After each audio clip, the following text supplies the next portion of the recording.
Shalom, shalom, amados irmãos, paz de nosso Senhor, Todo-Poderoso Yeshua HaMashiach, o Messias, chamado de Jesus pelas nações.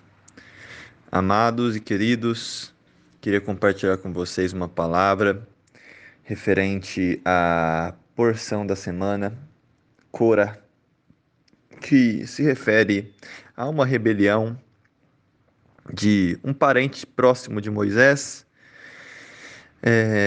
que foi intencionada essa rebelião por poder, por interesses malignos, por ganância e um sentimento que muitas vezes em nós aflora, que é uma semente de amargura, de injustiçado, porque pela legitimidade, como lemos em Crônicas, pela legitimidade, Cora merecia é, uma posição maior do que ele estava atualmente, mas foi dado a outro. Aqui está escrito, ele, eu não sei pronunciar, Elitzafan. Moshe, ele deu a Elitzafan a liderança da tribo, sendo que Cora, ele era o que descendia do filho mais velho da família de Moshe, dos quatro filhos, né? Que Moshe descendia de um. Então, Cora era para ter uma posição, segundo o direito de primogenitura, melhor do que ele tinha, mas foi dada ao filho mais novo. Então, isso foi o estupim para toda a revolta de Cora, segundo os sábios. Então, é coisa histórica também, né? Porque esses livros têm a parte histórica. Então, o que aqui nessa porção Cora nós podemos perceber, eu vou ler um pouco o texto bíblico, gratidão eterna por essa sua palavra. Cora, filho de Essafar, filho de Quefat, filho de Levi, pegou Datã e Avirã, os filhos de Eliav, Eon, o filho de Pelet, os descendentes de Reuven. E eles confrontaram a Moshe juntamente com 250 homens dentre os filhos de Israel, líderes de assembleia, eleitos para a reunião, homens de reputação. Aqui na Midrash, Terumá, Cora 2, nós vemos que, eu não vou falar muito, Midrash, para quem não conhece, é um termo que seria o equivalente às parábolas de Yeshua, seria o equivalente às comparações dos evangélicos, quando eles fazem aquelas Midrash evangélica, que eu gosto muito também. É quando uma pessoa quer explicar uma coisa e ela cria uma historinha. Não é verdadeira, mas é uma história para explicar. Nós vemos na porção passada dos espiões o tzitzi, que era usado para lembrar dos mandamentos, e na humildade de Deus, o tzitzi ele precisava apenas de um fio colorido, geralmente na cor turquesa, de lã turquesa. Ele precisava de um fiozinho de lã turquesa. É a humildade de Deus, porque apenas um fio de lã turquesa simbolizando o Messias em nossas vidas, Yeshua, esse fio consegue fazer toda a veste ficar branca. Esse fio simboliza a Torá viva, Yeshua, porque Yeshua é a palavra de Deus, ou não é? O que é a palavra de Deus? É Torá. Então, a Torá de Deus, Yeshua, que é um com Deus, porque a palavra é Deus, lá está escrito lá, a palavra que se fez carne, né? Então vamos pegar isso para entender que a Torá existe até o fim, vai existir, né? Então, porque a palavra escrita para João e os apóstolos era o Taná, era o Velho Testamento, era a Torá. Quando eles falam a palavra estava com Deus, quando eles falam as escrituras estavam com Deus, o que eles se referem? João, o apóstolo de Jesus, antes de que a nova aliança fosse escrita, porque não estava ainda escrita. Então é um termo muito grande. É um termo muito grande que às vezes eles traduzem para verbo e outras coisas, mas nós sabemos o que está escrito nos originais. E a humildade de Deus é essa. Um fiozinho para toda uma veste. E o que eles fizeram? 250 homens, todos vestidos de lã turquesa, de vestes inteiras feitas de lã turquesa, e chegaram para Moisés e perguntaram: será que um manto feito inteiramente de lã turquesa ainda requer um fio de tzitzit, um fio de lã turquesa de tzitzit? ou é isento? E Moisés disse: a roupa requer o fio de lã turquesa. E eles começaram a caçoar, porque eles falaram, para eles não entendiam, né, a humildade de Deus, né? Eles estavam se achando os maiorais, que eles estavam com a roupa inteira de lã turquesa, como se eles fossem o santo dos santos, né? E meros mortais, Deus ele disse: não, você não precisa da roupa inteira, só de um fiozinho. Isso que já traz a primeira lição para nós. Eu vou passar 5 lições para vocês. A primeira é essa: humildade. Não vai nem a mais nem a menos do que Deus falou. Se Deus falou que é um fiozinho só de lã turquesa para a roupa inteira, não tenta dizer que a graça de Jesus ela vai cobrir seu corpo inteiro, você não vai ter que fazer nada, não vai ter que mudar nada. Só a graça me basta, achando que Paulo dizia isso quando ele estava tipo bebendo um café num lugar rico e tudo bem. Não, Paulo dizia tua graça me basta, porque mesmo com toda a dor, com todas as coisas, eu não quero riqueza, tua graça me basta. Ele não dizia, tua graça me basta, eu vou pecar e vou fazer besteira. Não. Tua graça me basta, mesmo assim, eu sofrendo tanto e não recebendo nenhuma glória. Tua graça me basta, eu não vou blasfemar contra Deus. Amém? Primeira lição, humildade. Não precisa superar as palavras de Deus, não. Não precisa achar que você vai criar uma nova Torá. Yeshua não veio criar uma nova Torá, ele veio plenificar, dar o pleno entendimento, e ele trará a nós sim uma Torá renovada, quando houver novos céus e novas terras, como ele disse. Não sairá nenhum tio e nenhuma aspas da Torá até que os mortos se levantem. Então é isso. Eu não vim abolir, vim torná-los plenos. Então, primeiro ponto é esse. Segundo ponto, eles vieram lá contra Moisés e diziam: é demasiado para vocês, Moshe e Arão, esse poder. A Assembleia inteira é sagrada perante e Deus está em seu meio. Então, por que vocês se exaltam sobre a congregação de Deus?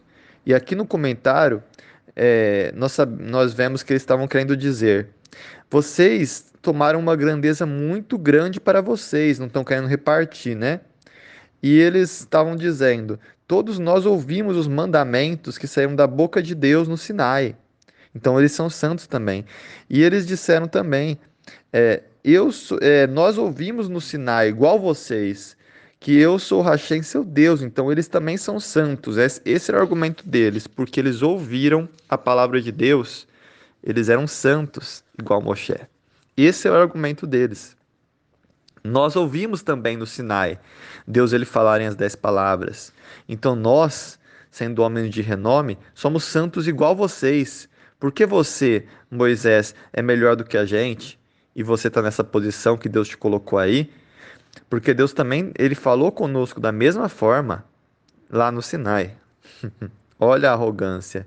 E aí Moisés, ele cai seu rosto sobre terra. E aqui fala que Moisés caiu seu rosto sobre terra porque não era a primeira, mas era a quarta vez que o povo se rebelava de uma forma absurda. A primeira vez foi o bezerro de ouro. E Moisés fez o quê? Lá em Êxodo 32:11, Moisés suplicou. A segunda vez foi no episódio que eles buscaram pretextos, né, para tentar Deus. Em Números 11:2, Moisés orou. Na terceira vez dos espiões que saíram da nuvem, foram além, Moisés fez o quê? Números 14:13. Moisés ele disse a Deus: mas os egípcios ouvirão. Ele falou a Deus e defendeu eles, dizendo que pelo nome de Deus, Deus deveria defender. Não era nem para. Primeiro, Deus ele pediu perdão, ele apelou para a graça. E por último, Deus apelou pelo nome de Deus, que está sobre Yeshua hoje. Ele apelou pelo nome de Yeshua, porque o nome de Deus e de Yeshua são um. A Yeshua foi dado um nome sobre todo nome, porque não é soletrar, é a presença, é ser. Então, ele foi dado esse nome e é santo. Então ele apelou e disse: o que que vai ficar o seu nome, Deus? Se eles virem que você destruiu o seu povo, vão falar que você foi impotente perante os israelitas. Isso aqui foi referente aos espiões. Então Moisés foi a terceira vez. Agora, logo depois, foi a quarta. Foi a rebelião de Cora. E na rebelião de Cora ele ficou impotente. Então vem a terceira lição. Muitas vezes você vai pedindo perdão, vai pedindo perdão, vai pedindo perdão, mas se for um pecado que você já sabe e você está fazendo isso várias vezes, olha que coisa feia, eu vou te falar o que que isso parece. Isso pode ser comparado, está no Midrash Terumá, isso aqui na Torá Rash tem isso, que fala. Isso pode ser comparado a um príncipe que pecou contra seu pai. E um amigo do seu pai aplacou a ira do rei. Uma vez, duas vezes, três vezes. Mas quando o príncipe ofendeu seu pai pela quarta vez, o amigo ficou impotente, caiu no chão e disse: Quanto mais eu posso incomodar meu rei por esse príncipe, talvez ele não aceite mais meu pedido de perdão por ele. Então era isso que Moshe estava. Moshe estava com um amigo do rei, aplacando a ira de Deus, sem pedindo perdão, mas nessa hora não teve jeito, já era a quarta, né? Então essa que é a terceira lição para vocês. Agora vai a quarta, vai ter mais uma quinta lição. A quarta lição. Essa aqui eu acho que é uma das mais excepcionais. Moshe, como ele responde?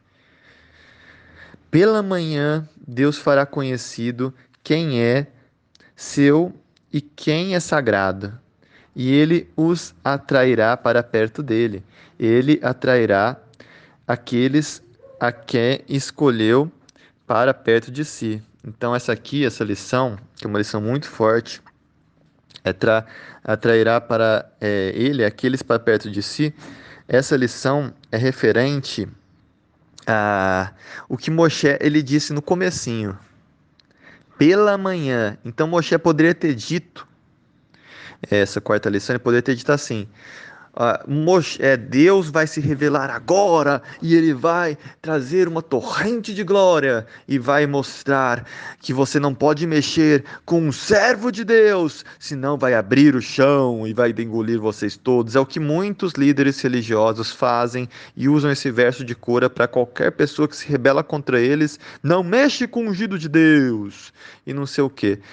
Isso aqui é uma ignorância pura, é você usar um versículo para botar medo nas pessoas, porque a rebelião de Cora, o que que ela veio? Ela não veio porque eles estavam discutindo da palavra, porque eles estavam discutindo de alguma coisa de erro da liderança. Não, ela veio por quê? Por ganância de poder e por motivos completamente desonrosos, né?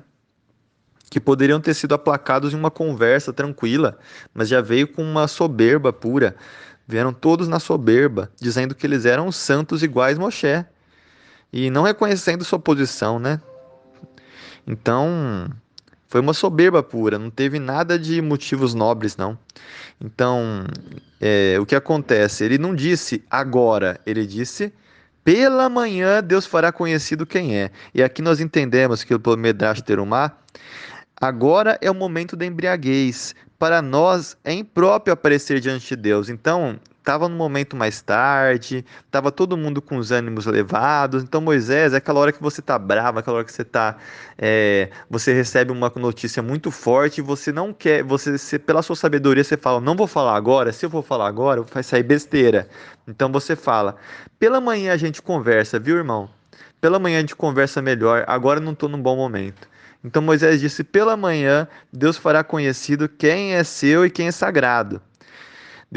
Moshe, ele disse por dois motivos. Primeiro, porque ele estava, se ele falasse na hora, ele poderia falar palavras que ele depois se arrependeria.